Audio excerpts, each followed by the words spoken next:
तो दोस्तों हमने जो है प्रीवियस ईयर के क्वेश्चन पेपर देखे तो हमने पाया है कि साइंस और टेक्नोलॉजी की भी भूमिका जो है बढ़ रही है।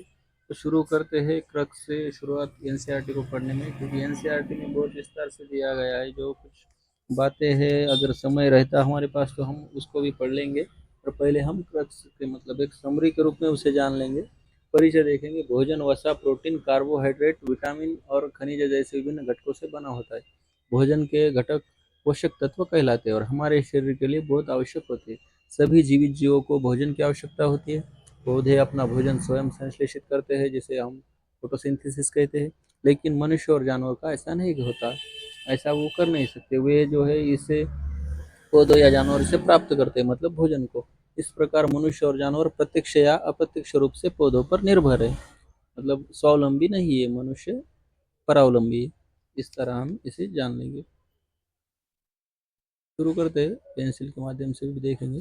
अब देखेंगे पोषण में, पौधों में पोषण की विधि किस तरह है। पोषण तत्व जीवित जीवों को विकसित होने, पोषक तत्व जो है जीवित जीवों को विकसित होने, पढ़ने, बढ़ने, क्षतिग्रस्त शरीर के अंगों की मरम्मत करने और जीवन प्रक्रियाओं के लिए आवश्यक ऊर्जा देते हैं। पोषण से तात्पर्य है कि कोई जीव भोजन का उपभोग और उपयोग कैसे करता है। जब जीव सरल पदार्थ से अपना भोजन स्वयं बनाते हैं तो इसे स्वयं पोषी पोषण ऐटो स्वट्रोफोस पोषण के रूप में जाना जाता है। इसलिए पौधों को स्वपोषी कहा जाता है। दूसरी ओर जानवर और अधिकांश अन्य जीव पौधों द्वारा तैयार भोजन ग्रहण करते हैं।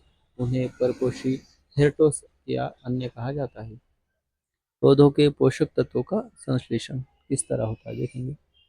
कार्बोहाइड्रेट, पौधों प्रकाश संश्लेषण के माध्यम से पौधे जो है कार्बोहाइड्रेट्स का संश्लेषण करते हैं अपने अंदर। ये कार्बन, हाइड्रोजन और ऑक्सीजन से बने होते हैं। इनका उपयोग भोजन के अन्य घटकों जैसे प्रोटीन और वसा को संश्लेषित करने के लिए किया जाता है।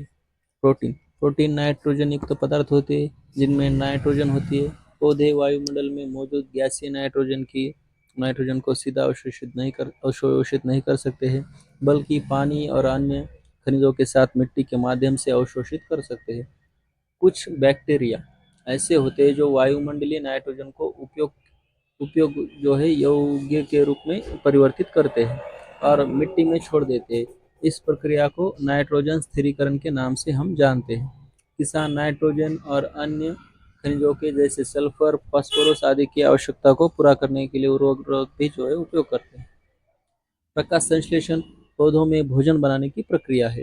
पत्तियां पौधों के लिए खाद्य कारखानों के रूप में कार्य करती है, जिससे उन्हें कच्चे माल की आपूर्ति की आवश्यकता होती है। जड़ें मिट्टी से पानी और खनिजों को अवशोषित करती है, जिन्हें बाद में पत्तियों तक पहुंचाया जाता है। पानी और खनिजों को बर्तन जैसी संरचनाओं के माध्यम से पत्तियों तक पहुंचाया जाता है, जो जड़, तने, शाखाओं और पत्तियों तक फैली होती है। ये जो बर्तन जैसी संरचनाओं जैसा मार्ग जो पोषक तत्वों को पत्तियों तक पहुंचाने में मदद करते हैं, वही काई कहलाते हैं।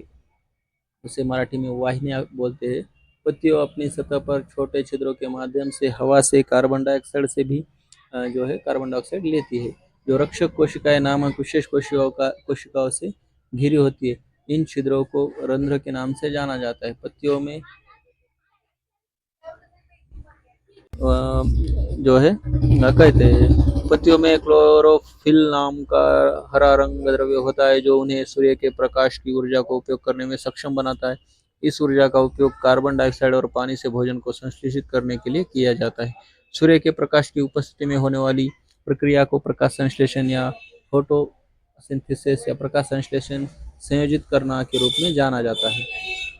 इस पर एक टिप्पणी भी की है स्टडी आई के वालों ने, और इसके राइट जो है पूरे स्टडी आई के पास है, और कॉपीराइट हमारे पास होने का कोई दावा नहीं, और इसका क्रेडिट पूरा स्टडी आई को जाता है। पत्तियों के अलावा प्रकाश संश्लेषण के पौधे के अन्य हरे भागों जैसे हरे तने और हरी शाखाओं में होता है।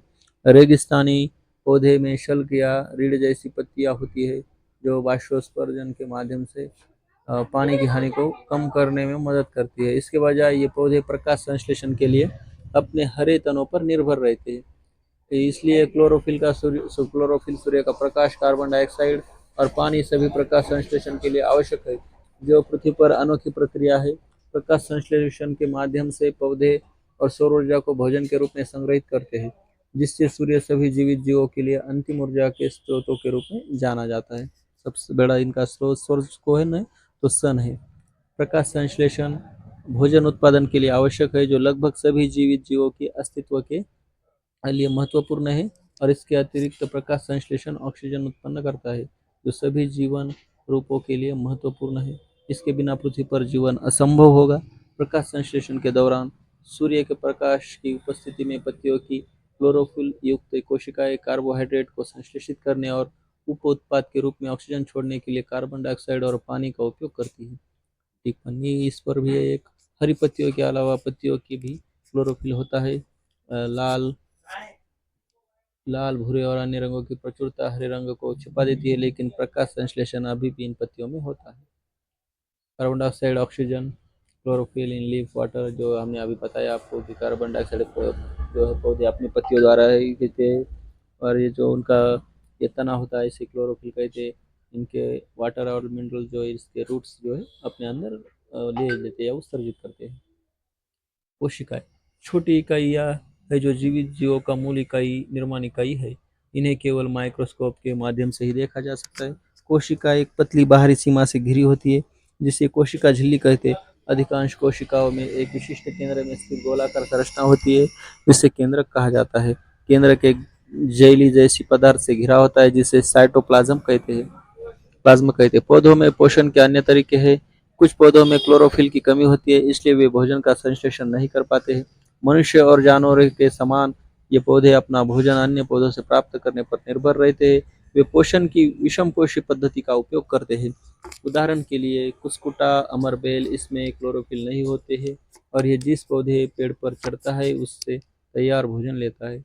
इसे परजीवी के रूप में माना जाता है, क्योंकि यह मेजबान पेड़ पौधों को मूल्यवान पोषक तत्वों से वंचित कर देता है। कीट भक्षी ये पौधे कीड़े को फंसाते हैं, उन्हें पचाते हैं। उदाहरण पिक्चर प्लांट, ये पौधे हरे या किसी अन्य रंग के हो सकते हैं। सैप्रोटॉप ट्रॉप्स, ये वे जीव है जो मृत और सड़ने वाले पदार्थों से पोषक तत्व लेते हैं।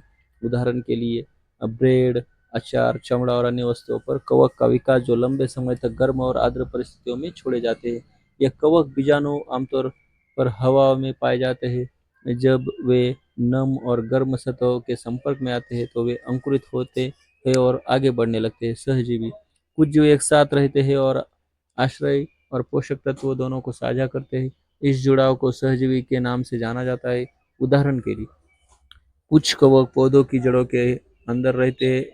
इस पारस्परिक संबंध में पौधे के कवक को पोषक तत्व प्रदान करते हैं, जबकि कवक पौधों को पानी और विशिष्ट पोषक तत्व प्रदान करके प्रतिक्रिया करता है। लाइकेन ऐसे जीव है जहाँ क्लोरोफिल युवक युक्त शैवाल और कवक एक साथ रहते हैं। कवक शैवाल को आश्रय, पानी और खनिज प्रदान करता है, जबकि शैवाल कवक को भोजन प्रदान करता है। यह पारस्परिक संबंध दोनों भागीदारों को कायम रखता है। मिट्टी में पोषक तत्वों की पूर्ति कैसे होती है? पौधे मिट्टी से पोषक तत्व और खनिजों को अवशोषित करते हैं, इसलिए मिट्टी में उनकी मात्रा घटती रहती है। फसली पौधे मिट्टी के काफ़ी मात्रा में नाइट्रोजन लेते मिट्टी से काफ़ी मात्रा में नाइट्रोजन लेते हैं, जिसमें मिट्टी में नाइट्रोजन की कमी हो जाती है।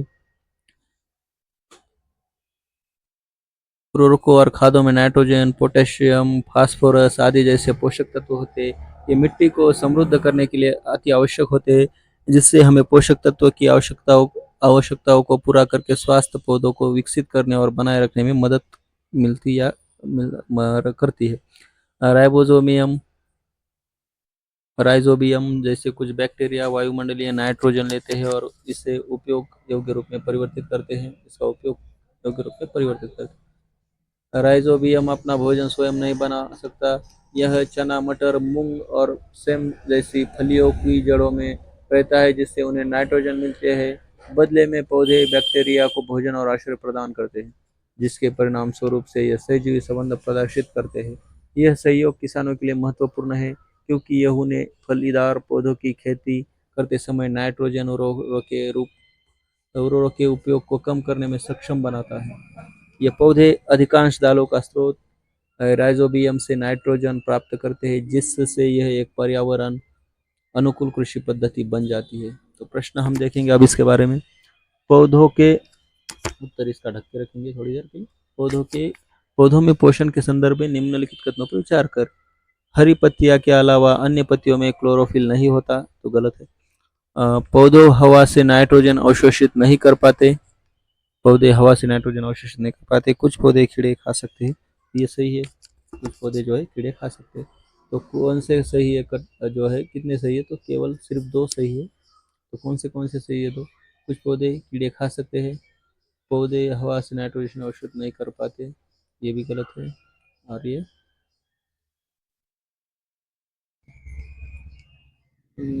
जो है ये दोनों सही है, दो और तीन। निम्नलिखित में से कौन सा उस रिश्ते के लिए सही शब्द है जिसमें जीव एक साथ रहते हैं और आश्रय और पोषक तत्व दोनों साझा करते हैं? तो इसमें हम जो है सहजीवी सहजीवी कह सकते हैं। नाइट्रोजन स्थिरीकरण करने वाले जीवाणु के संदर्भ में निम्नलिखित कथनों पर विचार करें। राइबोजो राइजोबियम वायुमंडलीय नाइट्रोजन ले सकता है और इसे उपयोग के रूप में परिवर्तित कर सकता है। राइजोबियम अपना भोजन स्वयं ही बना सकता है। तो केवल एक नहीं है दोस्तों, दोनों भी सही है इसके, ये सी और ये दो। निम्नलिखित में से कौन सा कसकटा का सही वर्णन है? एक परजीवी पौधा है, मृतजीवी पौधा है, एक स्वयं पोषी पौधा है, कीटभक्षी पौधा है। तो इसका अंदाजा हम लगा सकते हैं दोस्तों, डी उत्तर हो सकता है। ये एक परजीवी पौधा है, क्योंकि ये जो एक फैक्ट्स क्वेश्चन है, ये फैक्ट्स के बारे में हमें भी नहीं पता था। निम्नलिखित में से कौन सा पौधा कीड़ों को फंसाता है और उन्हें खाता है? तो पिचर पौधा जो है हम इसको कह सकते हैं। ये देखिए पिचर पौधा, 2 नंबर का ऑप्शन बराबर है। निम्नलिखित में से कौन सी ग्रंथि पाचन की प्रक्रिया में सहायता करती है? तो जो है लाल ग्रंथियाँ, अग्नाशय, जिगर मतलब जठर। तो इसमें हम कह सकते हैं डी, एक दो तीन दोनों, तीनों भी जो है सहायता कर सकते हैं। तो अब अध्याय दूसरा है पशुओं में पोषण कैसा होता है, उसको भी हम देख लेंगे साथ के साथ में। दो दो अध्याय हम सब सब्जेक्ट के कवर करते चलेंगे। मनुष्य सहित सभी जीवों को शरीर की वृद्धि, मरम्मत और कामकाज के लिए भोजन की आवश्यकता होती है। जानवर अपना भोजन पौधों से प्राप्त करते हैं। कुछ जानवर सर्वाहारी होते हैं और पौधे और जानवर दोनों खाते हैं। पशु पोषण में शामिल है। पोषक तत्व की आवश्यकता, भोजन ग्रहण करने का तरीका, शरीर में भोजन का उपयोग, पाचन, भोजन के जटिल घटकों जैसे कार्बोहाइड्रेट को सरल पदार्थ में तोड़ने की प्रक्रिया क्या है? मनुष्य में पाचन, हम मुंह के माध्यम से भोजन ग्रहण करते हैं, पचाते हैं और उसका उपयोग करते हैं, और अप्रयुक्त भाग गुदा के माध्यम से मल त्याग करते हैं, राइट। अंतर्ग्रहण, मुंह के माध्यम से भोजन लेने के बाद भोजन एक सतत नाल से होकर गुजरता है, जिसे आहार नाल पाचन तंत्र के रूप में जाना जाता है, जिसमें मुख गुहा से शुरू होने और गुदा पर समाप्त होने वाले विभिन्न डिब्बे होते हैं। ये डिब्बे मुख्य गुहा, भोजन नली या ग्रास नली, पेट, छोटी आंत, बड़ी आंत, मलाशय से में समाप्त होती है। गुदा, भोजन के घटक विभिन्न भागों से गुजरते हुए पचते हैं। पेट और छोटी आंत की आंतरिक दीवारें और लाल ग्रंथियां, यकृत और अग्न्याशय जैसी संबंधित ग्रंथियां भोजन के जटिल पदार्थों को सरल पदार्थों में बदलने के लिए पाचक रसों का स्राव करती है। तो मनुष्य में पाचन, हम मुंह के माध्यम से भोजन ग्रहण करते हैं, पाचन मल त्याग करते हैं। अंतर्ग्रहण, मुंह के माध्यम से भोजन लेना, बाद में भोजन एक सतत नाल से होकर गुजरता है, जिसे आहार नाल पाचन तंत्र के रूप में जाना जाता है, जिसमें मुंह गुहा से शुरू होने और गुदा पर समाप्त होने वाले विभिन्न डिब्बे होते हैं। ये डिब्बे है मुख गुहा, उसके बाद भोजन नली या ग्रास नली, उसके बाद पेट, छोटी आंत, बड़ी आंत मलाशय में समाप्त होती है, गुदा लास्ट वाला। भोजन के घटक विभिन्न भागों से गुजरते हुए पचते हैं। पेट और छोटी आंत की आंतरिक दीवारें और लार ग्रंथियां, यकृत और अग्नाशय जैसी संबंधित ग्रंथियां भोजन के जटिल पदार्थों में बदलने के लिए पाचक रसों का स्राव करती है। पाचन तंत्र और संबंधित ग्रंथियां मिलकर पाचन तंत्र का निर्माण करती है। मुख और मुख गुहा, खाने के बाद दांत यंत्रवत रूप से भोजन को छोटे छोटे टुकड़ों में तोड़ देते हैं। दांत दो प्रकार के होते। दूध के दांतों का पहला सेट जो बचपन के दौरान बढ़ता है और 6-8 साल की उम्र के बीच गिर जाता है। स्थायी दांत, ये दूध के दांतों की जगह लेते हैं और जीवन भर टिक सकते हैं, या बुढ़ापे के दौरान या किसी दंत रोग के कारण गिर सकते हैं। मुंह के अंदर लार ग्रंथियां लार छोड़ती है, जो स्टार्च को शर्करा के रूप में तोड़ देती है। और जीभ जो है भोजन में लार मिलाती है और भोजन निकलने में मदद करती है। ये विभिन्न स्वाद कालिकाओं के माध्यम से भोजन का स्वाद महसूस करने में भी मदद करता है। मिठाइयाँ और दांत क्षय, आमतौर पर हमारे मुंह में बैक्टीरिया मौजूद होते हैं, लेकिन ये हानि रहित होते हैं। हालांकि अगर हम खाने के बाद अपने दांतों और मुंह को साफ करने में लापरवाही बरतते हैं तो हानिकारक बैक्टीरिया भी पनपने लगते हैं। ये बैक्टीरिया बचे हुए भोजन को को भोजन से शर्करा को तोड़ते हैं और एसिड छोड़ते हैं जिसमें दांतों को नुकसान होता है। जिस दांतों की सड़न कहा जाता है, यदि इसका इलाज नहीं किया गया तो यह गंभीर दांत और दर्द और अंततः दांत खराब होने का जो है कारण बन सकता है। दांतों की सड़न अक्सर चॉकलेट, मिठाई और शीतल पेय जैसे शर्करा युक्त उत्पादों के कारण होती है। भोजन ग्रास भोजन नली या ग्रास नली। निगला हुआ भोजन भोजन नली ग्रास नली से होकर गुजरता है जो गर्दन और छाती से होकर गुजरती है। श्वसन नली के दीवारों के हिलने से भोजन आहार नाल में नीचे चला जाता है। यह प्रक्रिया संपूर्ण आहार नाल में होती है और भोजन को नीचे की ओर धकेलती है। कभी कभी यदि पेट कुछ भोजन को अस्वीकार करता है तो उसे उल्टी के माध्यम से बाहर निकाल दिया जाता है। तो टिप्पणी क्या है देखेंगे इसके बारे में। जल्दी जल्दी खाना खाने, बात करने या खाते समय हंसने से खांसी, हिचकी या सांस की नली में भोजन के कण प्रवेश करने पर दम घुटने की अनुभूति हो सकती है। राइट। श्वसन नली। श्वास नली और भोजन नली एक साझा मार्ग साझा करते हैं, लेकिन एक फ्लैप जैसा वाल्व निकलने के दौरान श्वसन नली को बंद कर देता है और भोजन को भोजन नली में जाने देता है। हालांकि यदि भोजन गलती से श्वसन नली में प्रवेश करता है तो इसमें दम घुटना, हिचकी आना या खांसी होने लगती है। पेट। चपटी आकार वाली मोटी दीवार वाली थैली जैसा दिखने वाला पेट आहार नाल का सबसे चौड़ा हिस्सा है। ये एक सिर पर भोजन नली से भोजन प्राप्त करता है और दूसरे सिरे पर छोटी आंत से जुड़ जाता है। पेट की अंदरूनी परत बलगम, हाइड्रोक्लोरिक एसिड, पाचक रस स्रावित करती है। श्लेष्मा पेट की परत की रक्षा करते हैं जबकि एसिड भोजन के साथ आने वाले बैक्टीरिया को खत्म करता है और पाचन रस के कार्य करने के लिए अम्लीय वातावरण बनता है। ये पाचक रस प्रोटीन को सरल पदार्थ में तोड़ देते हैं। टिप्पणी क्या है इसमें, तो पेट की कार्यप्रणाली की खोज अमेरिकी सेना के डॉक्टर विलियम ब्यूमोट ने पेट में गोली लगने के घाव का इलाज करते समय की थी। उन्होंने पाया कि पेट की दीवार एक तरल पदार्थ स्रावित करती है जो भोजन को पचा सकता है। उन्होंने ये भी देखा कि पेट के अंदर भोजन का पाचन पूरा होने के बाद ही पेट का आखिरी हिस्सा अंत में खुलता है।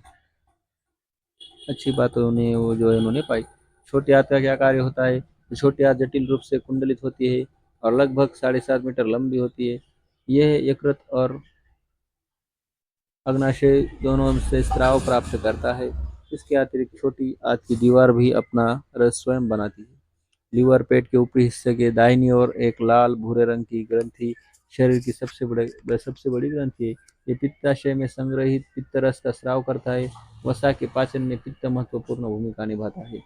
अग्नाशय पेट के नीचे एक बड़ी क्रीम रंग की ग्रंथि अग्नाशय रस का उत्पादन करती है जो कार्बोहाइड्रेट, वसा और प्रोटीन पर कार्य करती है और उन्हें सरल रूपों में परिवर्तित करती है। आंशिक रूप से पचा हुआ भोजन अब छोटी आंत के निचले हिस्से में पहुंचता है जहां आंतों का रस भोजन से सभी घटकों का पाचन पूरा करता है। कार्बोहाइड्रेट सरल शर्करा जैसे ग्लूकोज में, वसा फैटी एसिड और ग्लिसरॉल में, प्रोटीन अमीनो एसिड में टूट जाते हैं। छोटी आंत में अवशोषण। पचा हुआ भोजन अब आंत की भीतरी दीवारों में अवशोषित हो जाता है।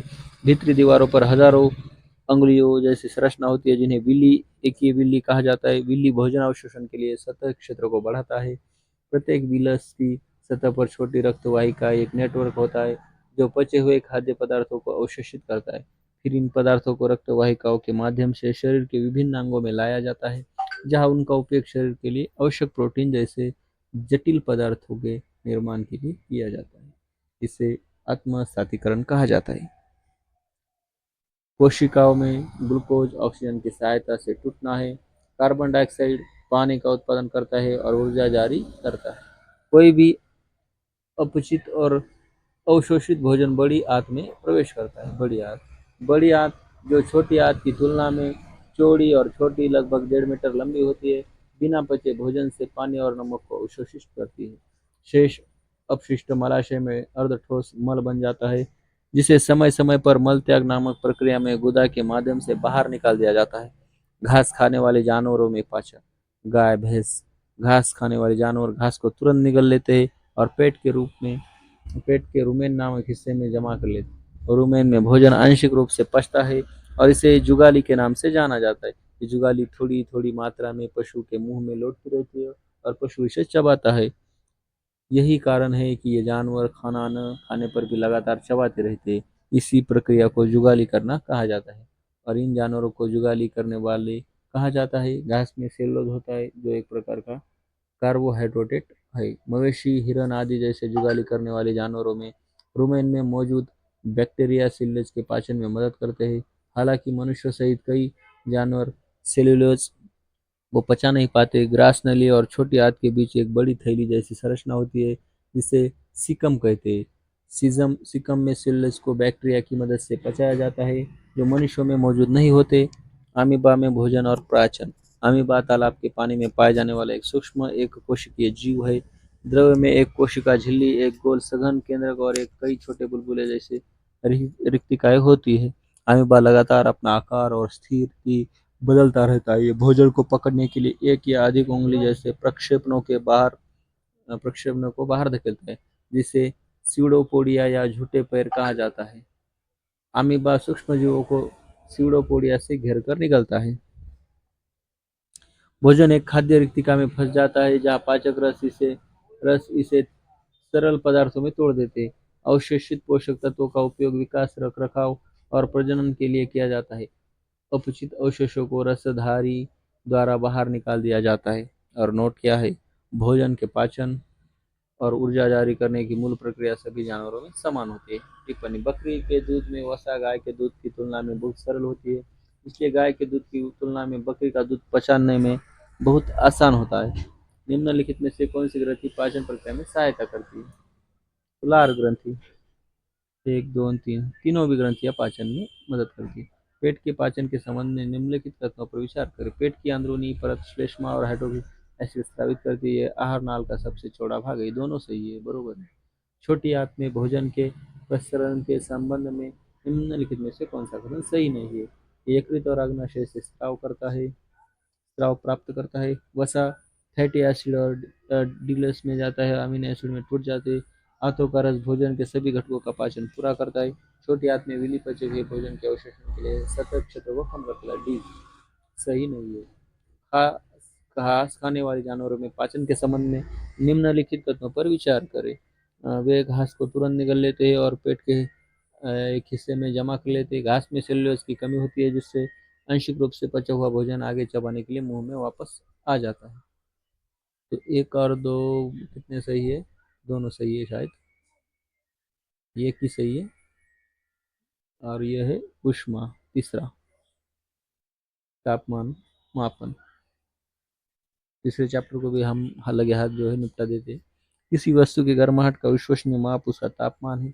तापमान को तापमापक थर्मामीटर नामक उपकरण द्वारा मापा जाता है।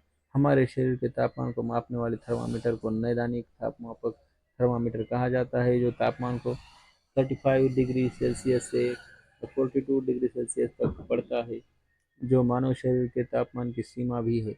मानव शरीर का सामान्य तापमान 37 डिग्री सेल्सियस होता है। हम अन्य वस्तुओं के तापमान को मापने के लिए प्रयोगशाला थर्मामीटर का उपयोग करते हैं, जिनकी सीमा आमतौर पर 10 डिग्री सेल्सियस से 110 डिग्री सेल्सियस तक होती है। किसी वस्तु मानव शरीर का सही तापमान मापने के लिए थर्मामीटर, तापमापक, नैदानिक और प्रयोगशाला दोनों पारा से भरे होते हैं।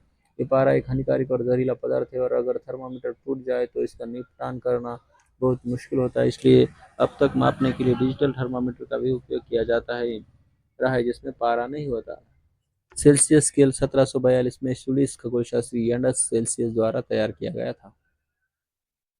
ऊष्मा का स्थानांतरण। ऊष्मा का स्थानांतरण तीन तरीकों से किया जा सकता है: संचालन, संवहन और विकिरण। संचालन की प्रक्रिया के माध्यम से ऊष्मा गर्म वस्तु से ठंडी वस्तु की ओर प्रवाहित होती है। ऊष्मा उसी वस्तु के गर्म भाग से ठंडे भाग में भी स्थानांतरित हो सकती है। उदाहरण के लिए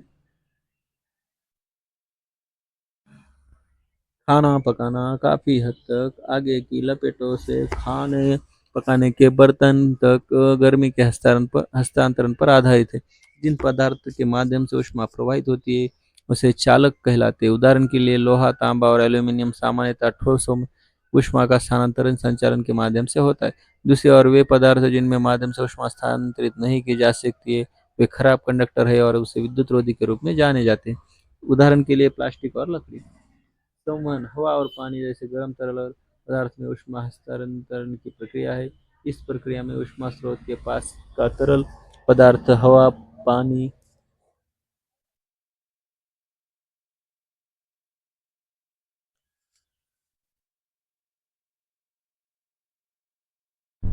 हवा पानी गर्म होकर बाष्प के रूप में ऊपर उठता है और किनारों से तरल पदार्थ उसकी जगह लेने के लिए आ जाता है। स्थलीय हवा और समुद्री हवा दो ऐसी घटनाएं हैं जो तटीय क्षेत्रों में रहने वाले लोगों द्वारा महसूस की जाती है, जो संवहन के कारण होती है। समुद्री हवा और जमीन की हवा दिन के समय भूमि पानी की अपेक्षा अधिक तेजी से गर्म होती है।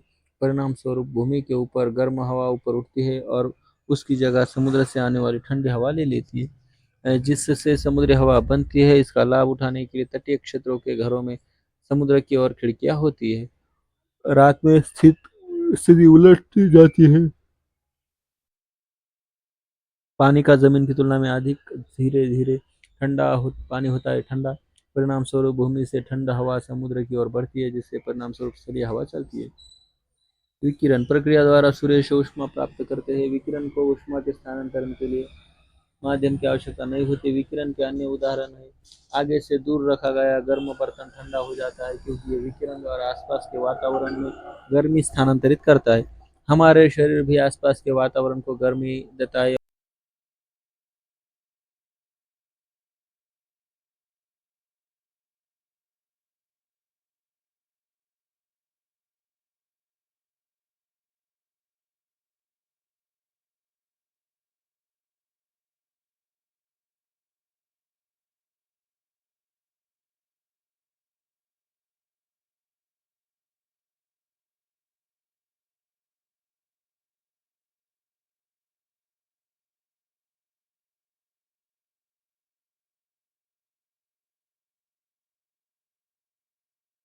हमने अब यहाँ तक जो है पढ़ लिया है, मतलब सुन लिया है या समझ लिया है। निम्नलिखित कथनों पर विचार करेंगे। अब मानव शरीर का सामान्य तापमान लगभग 98 डिग्री सेल्सियस होता है, तो ये बात बिल्कुल गलत है दोस्तों। ठोस वस्तुओं में ऊष्मा के स्थानांतरण विधि सामान्यतः संवहन द्वारा होती है, ये भी गलत है। पानी और हवा ऊष्मा के कुछ चालक है, तो ये तो अलग ही मतलब क्वेश्चन बन रहा है यहाँ पे। तो हम जो है सिर्फ केवल 3 नंबर को यहाँ पे बरोबर कह सकते हैं या सही कह सकते, तो डी सही है दोस्तों। ऊष्मा स्थानांतरण के संबंध में निम्नलिखित में से कौन सा कथन सही नहीं है? तो विकिरण द्वारा ऊष्मा के स्थानांतरण के लिए किसी भी माध्यम की आवश्यकता नहीं होती, ऐसा कुछ होता है क्या?